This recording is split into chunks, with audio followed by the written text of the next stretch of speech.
Todos os homens são filhos de Deus?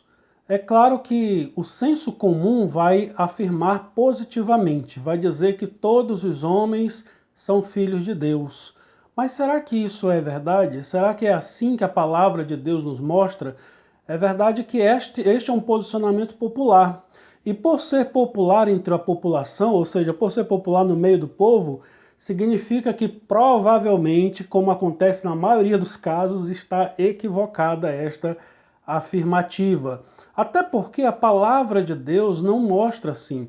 Um dos textos-chave que nos mostra a respeito dessa diferença que existe entre os filhos de Deus e os filhos das trevas, por exemplo, ou os filhos do diabo, que eles existem sim, conforme a Bíblia, eu acho que uma das primeiras aparições, ou se não o primeiro texto que aparece distinguindo essas duas espécies, ou essas duas raças, esses dois tipos de raça humana ou de espécie humana, filhos de Deus e filhos do diabo, está lá no conhecido texto de Gênesis capítulo 3, verso 15, que o Senhor Deus, após e dentro do contexto da queda, Deus fala ao homem ali: porém inimizade entre ti e a mulher, entre a tua descendência e o seu descendente, este te ferirá a cabeça e tu lhe ferirás o calcanhar.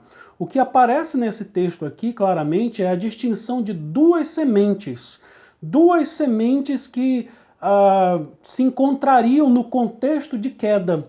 A semente da mulher e a semente da serpente. É claro, o texto é claro ao mostrar isto, né? Há duas linhagens, duas sementes que estão presentes e que se desenrolam no decorrer do contexto bíblico. E isto é mostrado em várias situações. A semente da mulher representando ali a semente da parte de Deus, isto é, a semente santa, a semente que constitui-se nos filhos de Deus, e a semente da serpente, ou a semente de Satanás. O texto bíblico lá de Apocalipse vai dizer, por exemplo, que Satanás é a antiga serpente, agora lá no Apocalipse aparece em forma de dragão. Mas enfim, nós encontramos isso de maneira muito clara já dentro do contexto bíblico. Por exemplo, na história de Caim e Abel. Abel representando aí a semente da mulher, ou a santa semente, e Caim, que representa esta semente maligna, esta semente dos filhos da serpente, ou dos filhos de Satanás, que por sua vez se levanta contra o seu irmão justo, contra o seu irmão que faz parte desta linhagem santa, e o mata, e o destrói, tira sua vida.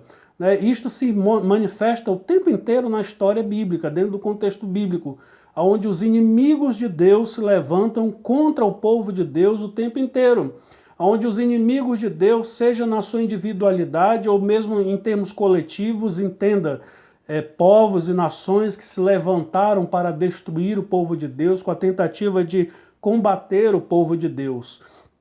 O tempo inteiro o texto bíblico mostra essa distinção entre os filhos de Deus e os filhos das trevas. Em Gênesis capítulo 6, me lembro aqui, por exemplo, do contexto lá em que os filhos de Deus viram as filhas dos homens e tomaram para si como mulheres, e isto desagradou a Deus, de tal forma que Deus resolveu destruir aquela geração, destruir aquelas nações ali, porque os filhos de Deus contaminaram-se com as filhas dos homens. Podemos ali entender que eram filhas de Satanás, ou linhagem da serpente. Quando houve essa mistura entre crentes e descrentes ali em Gênesis capítulo 6, isso causou o desagrado de Deus. É óbvio que os filhos de Deus ali nada tem a ver com anjos ou coisas do tipo, como seres celestiais. Lá em Isaías, por exemplo, capítulo 6, quando do contexto do seu chamado, nós encontramos, por exemplo, ali Deus falando que ele iria destruir a nação de Israel até que sobrasse o toco de uma árvore, que é a santa semente, ou seja, a semente dos filhos de Deus que sobreviveria à destruição que o próprio Deus traria ao seu povo dentro do contexto do cativeiro babilônico. Nós encontramos em vários lugares essa distinção que a palavra de Deus nos mostra de maneira clara. Lá no Evangelho de João, capítulo 8, no verso 44, o Senhor Jesus, quando ele confronta ali os fariseus, homens que, embora conhecessem a letra da lei, conhecessem a palavra de Deus e ela estivesse apenas em sua mente, não no seu coração, Jesus deixa bem claro que a maldade daqueles homens evidenciava que eles eram filhos do diabo. Ele deixa bem claro isso, que eles eram filhos do diabo, cujo propósito deles era agradar a Satanás, que era o pai deles. Ou seja, Jesus afirma que existem sim os filhos do diabo. E em outros contextos da palavra de Deus, por exemplo, a palavra de Deus vai afirmar que aqueles que estão sem Cristo, em Efésios capítulo 2, verso 3, são filhos da ira de Deus. Por exemplo, em várias outras passagens, isso é mostrado, né? Que em Tiago capítulo 4, verso 4, por exemplo, vai mostrar que aquele que é amigo do mundo constitui-se inimigo de Deus. Enfim, nós encontramos o tempo inteiro a palavra de Deus fazendo esta distinção. Ao mesmo tempo em que a palavra de Deus afirma categoricamente no Evangelho de João, capítulo 1, verso 11 e 12, que somente pode ser filho de Deus aquele que recebe a Jesus no seu coração, ou aquele que tem o Senhor Jesus no seu coração, cujo Deus e cujo Senhor é o Senhor Jesus. Somente assim os homens saem da condição de filhos do diabo, de filhos da ira de Deus, para tornarem-se filhos de Deus, sendo adotados por Deus, agora são chamados ou conhecidos como irmão do Senhor Jesus, né? O Senhor Jesus é posto lá no livro de Hebreus como nosso irmão mais velho, né?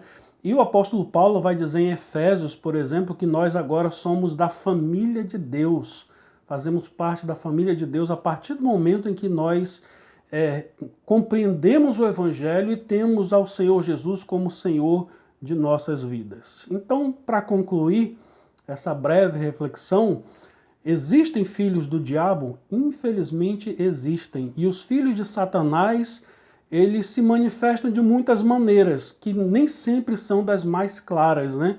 Todo aquele que se opõe à palavra de Deus, todo aquele que se opõe à igreja de Deus, todo aquele que se opõe à sã doutrina, todo aquele que se opõe àquilo que está registrado na Escritura, que expressa a vontade de Deus, muito provavelmente esta pessoa ainda está na condição de filho de Satanás. É verdade que se o Senhor Deus o escolheu na eternidade, é apenas uma questão de tempo para converter aquele coração. Mas os filhos de Satanás se manifestam de muitas maneiras e nem sempre é de forma muito clara, né? Muitos deles podem até falar de amor, podem até falar de paz, podem até falar de coisas das quais até nós concordamos, mas muitas vezes isso está revertido de uma falsa piedade. Aliás, o tempo inteiro a palavra de Deus mostra do perigo que existe, por exemplo, desses infiltrados dentro da igreja. Filhos de Satanás que muitas vezes são infiltrados dentro da igreja e que às vezes são chamados de irmãos, mas que na verdade nunca foram convertidos. É apenas uma questão de tempo para que as suas obras, os seus pensamentos e tudo aquilo que eles são na essência se manifestem. Então, infelizmente, os filhos do diabo existem e eles têm por propósito agradar a Satanás e atrapalhar o trabalho e a obra de Deus em todo lugar, pois é isso que se evidencia. Os filhos da serpente, esta semente da serpente que se opõe à semente da mulher, eles se mostram o tempo inteiro na Escritura, quando eles se levantam contra os filhos ou a semente da mulher, contra aquele que de fato é a grande semente da mulher, como está lá em Gálatas capítulo 4, verso 4, que é o Senhor Jesus. E aqueles que estão representados nele, entenda, a sua igreja.